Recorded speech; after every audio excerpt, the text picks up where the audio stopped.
সেদিন বিকেলবেলা আমি অফিস থেকে ফিরছি, এমন সময় দেখি সতীশ হন্তদন্ত হয়ে কোথায় যাচ্ছে।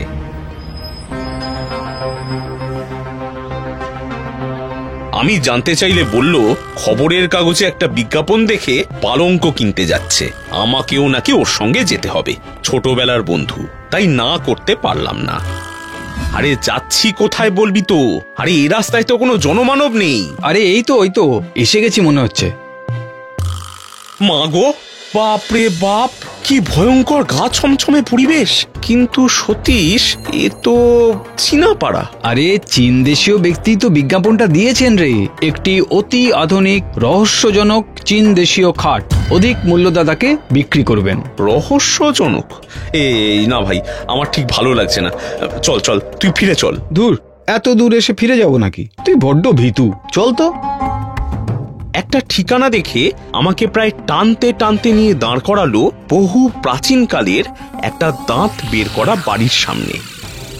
আরে সতীশ, এ বাড়ি তো আজকের বাড়ি বলে মনে হচ্ছে না রে, এ তো আদিকালের পুরনো ভাঙা বাড়ি। আরে চল চল, ভেতরে গিয়ে তো দেখি। আমরা বাড়ির ভিতরে ঢুকতেই দেখলাম বিজ্ঞাপন দেখে অনেকেই আমাদের আগেই পালঙ্ক কিনতে হাজির হয়েছে। বাবা, এ তো অনেক লোক। আরে নিলাম ডাকবে তো। সবাইকে খাট দেখানো হয়ে গেছে, আপনারাই বাকি। আমার পিছন পিছন আসুন, আপনাদের খাট দেখিয়ে আনি, তারপর নিলাম ডাক শুরু হবে। দেখুন, এই হলো পালঙ্ক। কিরে কেমন বল? বাহ, এ তো চমৎকার দেখতে, অপূর্ব, ভারী সুন্দর কারুকাজ। আর ওই যে বুদ্ধ মূর্তি আঁকা ছত্রিটা দেখ। আয়তনেও বেশ বড়, দুজন আরামে শুতে পারবে। দুজন কি বলছেন? ইচ্ছে করলে খাট বড় করে 10 জন শুতে পারবেন। এই দেখুন দেখুন।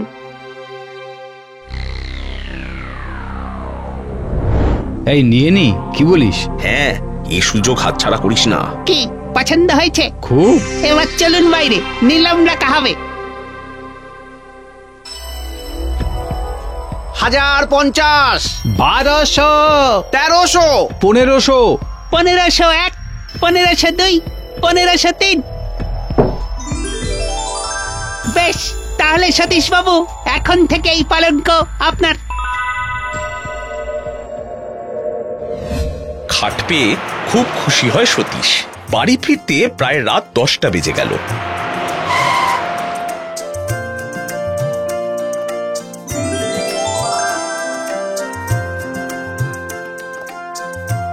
পিসিমা, কেমন হয়েছে বলো? বাহ বাবা বাবা, খুব সুন্দর হয়েছে রে সতু।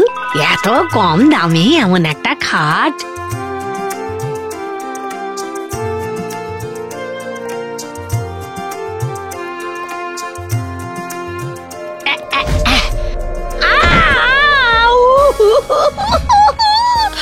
ওরে মারে, কোমরটা কোথায় গেল রে? একটু দেখে বসবে তো। দেখেই বসেছি রে বাবা, খাটটা যেন সরে গেল মনে হচ্ছে। আচ্ছা আচ্ছা, চলো এখন ঘরে পৌঁছে দিচ্ছি। কাল দুপুরে আসিস বাবা খগেন, নেমন্তন্ন রইল।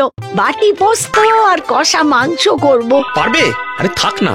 হ্যাঁ হ্যাঁ হ্যাঁ, সে রান্না নিয়ে তোকে ভাবতে হবে না, তুই খাওয়া নিয়ে ভাব। পেছল মেঝেতে পিছলে গেছিল মনে হচ্ছে।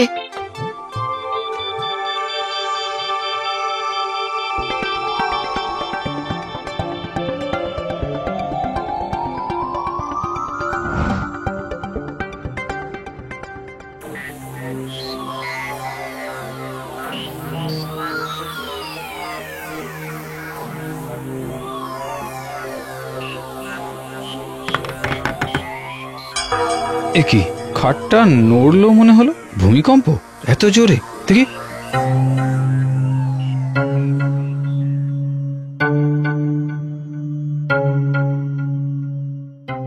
কই, মনের ভুল, শুয়ে পড়ি।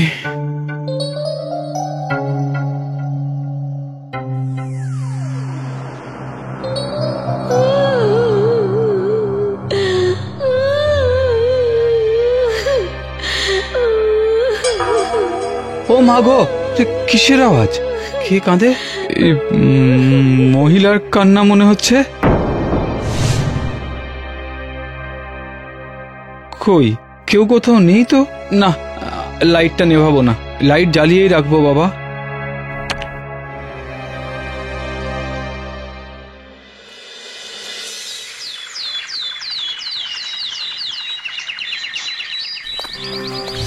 খগেন, খগেন, এই খগেন, দরজা খোল খগেন। কি তুই এত ভোরে?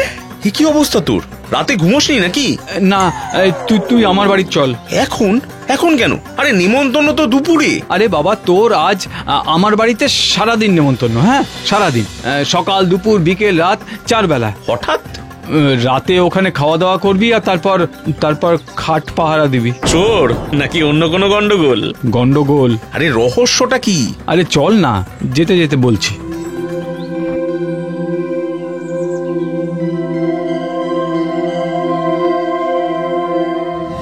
বুঝলি, ও খাট তুই বেচে দে সতু। কি যে বলো পিসিমা, এত ভালো খাট এত কম দামে পেয়েছি, বেচে দেবো? ও কিন্তু ভূতে পাওয়া খাট, সারাদিন বাড়িটা ছমছম করে। আরে না পিসিমা, ও তোমার মনের ভুল। বিজ্ঞাপনেই তো ছিল রহস্যজনক চীন দেশীয় খাট, কিন্তু কি রহস্য? আরে রহস্যটা কি সেটা জানতেই তো তোকে ডেকে আনলাম। আজ আমরা না দুজনে মিলেই খাটটা পাহারা দেবো, বুঝলি?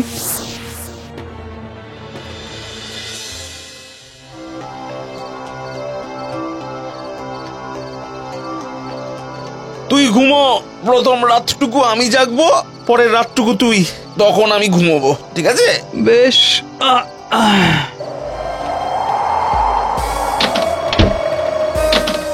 এই সতীশ, আরে সতীশ,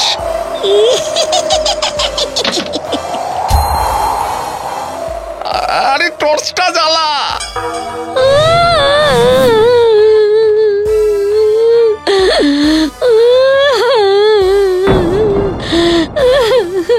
এই মহিলা কে খাটের উপর এরকম করে কাঁদছে কেন?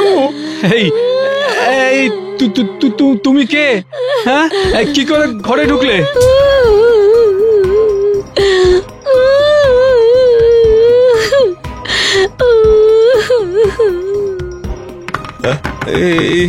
এই সতীশ, সতীশ খাটটা লাফাচ্ছে, কেমন কেমন যেন একটা দুলুনি। ঘুম পাচ্ছে সতীশ, ঘুম পাচ্ছে। আমারও হ্যাঁ, এই দুলুনিতে চোখটা কেমন জড়িয়ে আসছে, জড়িয়ে। তারপর আমার কেমন ঘুম পেতে শুরু করলো, একটা আচ্ছন্ন ভাব, আর যেন সেই ঘুমের মধ্যেই আমি দেখতে পেলাম একটা চীনা বাড়িতে আমি। ওগো, তুমি কোথায় গেলে গো আমাকে ছেড়ে? এখন আমার কি হবে? ওগো, আমার যে আর কেউ নেই গো, সংসার আমার চলবে কি করে? চুপ, একদম চুপ। তোর জন্য এই দশা আমার দাদার। যদি একটু যত্ন করতিস তাহলে আর এই দশা হতো না। না না না, মিথ্যে কথা, মিথ্যে কথা। ও আমার স্বামী। এই, দাদাকে নিয়ে যা আর এই খাটটা বিক্রি করার ব্যবস্থা কর। না না না, এই খাট বেচো না। এই খাট ও বড় শখ করে কিনেছিল, এটা ওর স্মৃতি, বেচো না। তুইও বেরো এখান থেকে, বেরো বেরো আমাদের বাড়ি থেকে, যা।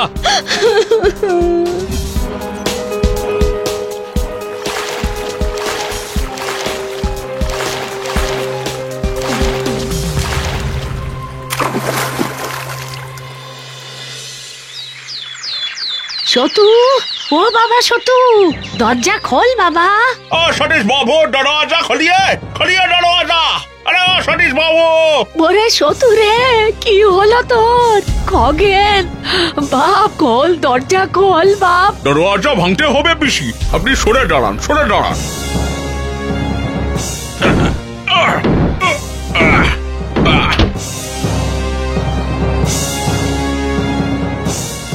ওরে সতু, ওরে ওরে ও খগেন, কি হলো বাবা? ওঠ বাপ, ওঠ ওঠ বাপ। খগেন, ওঠ বাপ, ওঠ। কতবার করে বললুম ওই সব বলে সে খাট বিদে কর, বিদে কর। কে কার কথা শুনে? এখন বোঝো, সব কটা জ্ঞান হারিয়ে রাত ভোর মাটিতে পড়ে গো গো গো গো করলি। কিছু যদি হয়ে যেত, কে দেখতো? পিসি ঠিকই বলেছে সতীশ, এই খাট তুই বেচে দে, এই খাট তোর সইবে না। এই খাট যার, সে মায়া ছাড়তে পারেনি, তাই রাত ভোর এই খাটে বসে সে কাঁদে। সেদিনের পরে সরাসরি বিজ্ঞাপন দিয়েছিল কাগজে।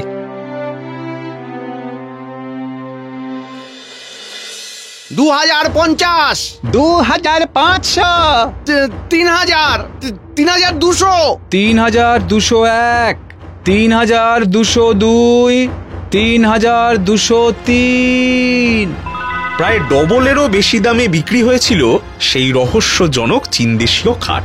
শুধু জানি না এখনো সেই অতৃপ্ত আত্মা আজও খাটের মায়ায় ঘুরে ঘুরে মরে কিনা, আজও কাউকে ওই খাটে শুতে দেয় কিনা।